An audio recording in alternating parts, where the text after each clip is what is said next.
Have you ever walked away from a conversation feeling smaller than when it started? Not because someone yelled at you, not because they threatened you, but because something inside you quietly broke. Maybe they lied to your face. Maybe they laughed at your dreams. Maybe they made you wait for hours as if your time meant nothing.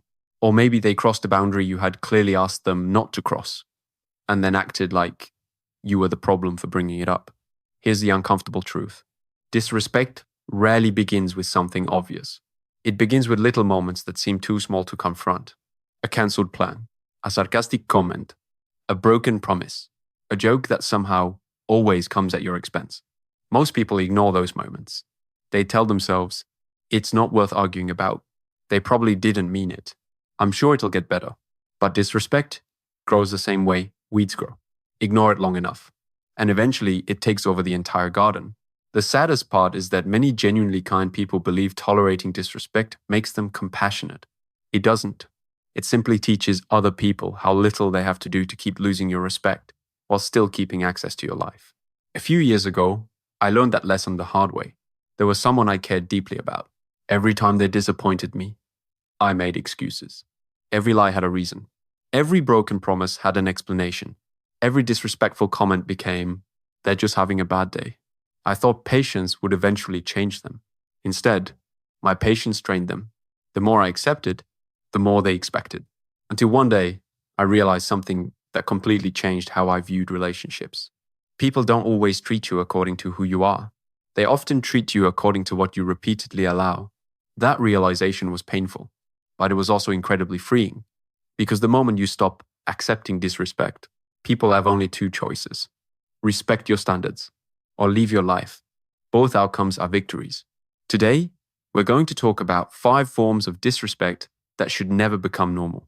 Not because you should become cold, not because you should start cutting everyone off after one mistake, but because self-respect is the foundation of every healthy relationship you'll ever have. As we go through these 5 behaviors, I want you to ask yourself one question. Have I been calling this love when it's actually disrespect? The first one is so common that many people don't even recognize it anymore. Being lied to. Some lies are enormous. Others seem harmless. I forgot. I was just busy. I never said that. I was going to tell you. Different words. Some message. When someone knowingly lies to you, they're making a decision. They're deciding that protecting themselves matters more than respecting you. Think about trust like a bridge. Every honest conversation adds another strong plank. Every lie removes one. The strange thing about bridges is that they rarely collapse after the first missing board. People keep walking across them, believing everything is fine, until one day, the entire bridge gives way. That's exactly how trust disappears. Not all at once. Little by little, many people notice the lie, but they immediately begin defending the person who lied. Maybe I misunderstood. They probably didn't mean it. They've been stressed lately. Have you ever noticed how quickly we make excuses for people we don't want to lose? Psychologists call this cognitive dissonance. When reality hurts, the brain often invents a more comfortable story. Not because it's true, because it feels safer. But avoiding uncomfortable truth doesn't protect relationships. It quietly destroys them. This doesn't mean every lie deserves the end of a relationship. People make mistakes. Fear causes people to hide things. Shame causes people to avoid difficult conversations. Healthy people admit it. They apologize. They rebuild trust through consistent honesty. But someone who repeatedly lies after being confronted isn't making mistakes anymore. They're making choices. And every repeated choice tells you exactly where you stand in their priorities. So what should you do? You don't need to scream. You don't need revenge. You simply acknowledge what happened. Calmly, clearly. I know that's not what happened. I'd rather hear an uncomfortable truth than a comfortable lie. Then watch what they do next. Not what they promise. What they actually do. Because character is never measured by someone's words after getting caught. It's measured by their behavior afterward. Before we move on, think about this. Has someone ever apologized for lying, only to tell the exact same kind of lie again a few weeks later? That wasn't forgetfulness. That was information. Now let's talk about something even more valuable than honesty. Your time. Everyone talks about money. Almost nobody talks about time. But money can be earned again. Time never can.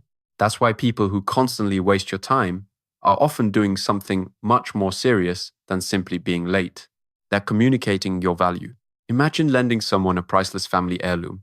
Would you trust a person who keeps dropping it on the floor? Probably not. Your time deserves even more protection than that. Yet everyday people allow others to waste hours, cancel at the last minute, arrive late without apology, or make promises they never intended to keep. Then they smile politely and say, "It's okay." No. Sometimes it isn't okay, because repeated disrespect for your time eventually becomes disrespect for your life. The people who truly value you don't have to be perfect.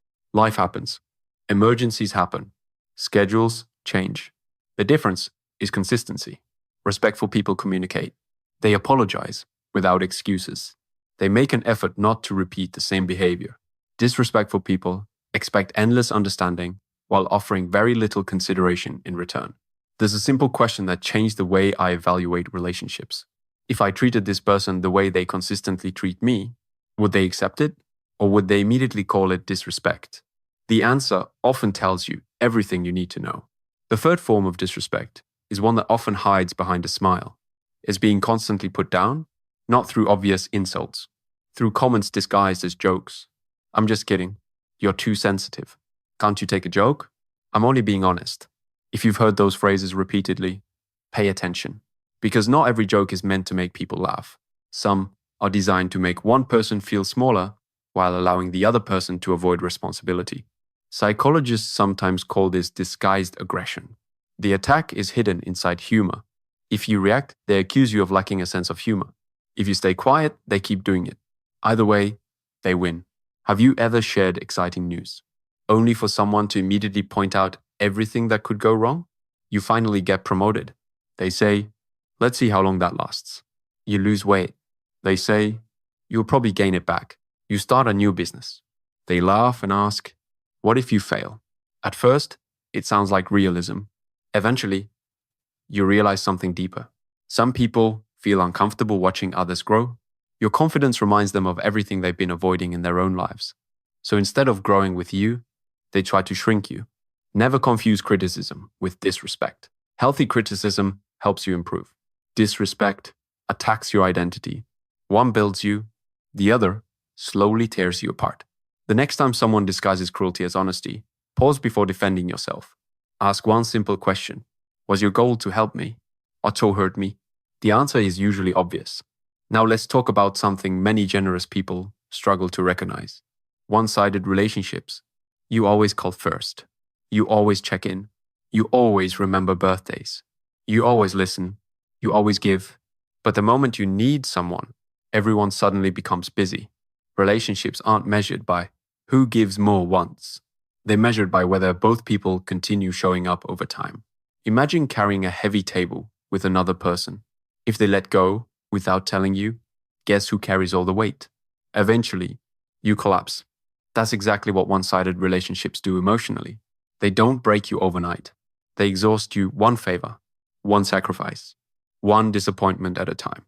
Here's a difficult experiment. For a little while, stop being the one who always reaches out first. Don't disappear to punish anyone. Simply stop chasing. Then watch carefully. Who notices? Who checks on you? Who asks if you're okay? Who makes an effort without being reminded? Sometimes the silence answers questions years of conversation never could. Healthy relationships survive balanced effort. Unhealthy ones often disappear the moment you stop carrying them alone. Before we continue, I want you to think about someone in your own life. If you stop texting first tomorrow, would that relationship still exist 6 months from now? The answer might be painful, but it might also set you free. Now we come to the final form of disrespect. And in many ways, it's the most dangerous. Ignoring your boundaries. A boundary is simply a statement that says, "This is what I need in order to feel safe and respected. Don't shout at me. Don't insult me. Don't share my private life without permission. Please call before coming over." Healthy people don't hear boundaries as rejection. They hear them as instructions for maintaining trust. Manipulative people hear boundaries very differently. They hear challenge, control, resistance. That's why they often test them. Not once, again, and again. Many people believe a boundary is something you say. It isn't. A real boundary is something you consistently enforce. Otherwise, it's only a request. Imagine putting a fence around your home. Every day someone climbs over it. Every day you rebuild the fence while pretending nothing happened. Eventually, that fence stops protecting anything. Your personal boundaries work exactly the same way. The consequence isn't punishment, it's information. It teaches people how access to your life works.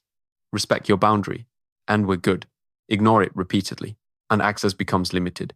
The people who truly care about you may occasionally make mistakes, but they'll also make adjustments. People who repeatedly cross your boundaries after you've clearly explained them aren't confused. They're making a choice. And every repeated choice tells you how much they value your comfort compared to their convenience. Here's something I wish someone had told me years ago. You don't owe endless chances to people who repeatedly create the same pain. Forgiveness and access are not the same thing. You can forgive someone and still decide they no longer deserve a front row seat in your life. That's not bitterness. That's wisdom. So let's bring everything together. Never normalize dishonesty. Never normalize people wasting your time. Never normalize jokes that slowly destroy your confidence. Never normalize relationships where only one person keeps giving. And never normalize repeated violations of your boundaries. The quality of your life is determined not only by the people you welcome, but also by the behavior you refuse to accept. Now, I'd like to ask you something. Which of these 5 forms of disrespect have you tolerated for far too long? Leave a comment below. Your story might give someone else the courage to finally protect themselves. And if you're ready to build stronger boundaries, healthier relationships, and unshakable self-respect, make sure you subscribe to Mr. No Excuses. Every week, we explore practical psychology and timeless principles that help you protect your peace, understand people more clearly, and become mentally stronger. Remember this: people don't learn how to respect you from what you say. They learn it from what you're willing to tolerate.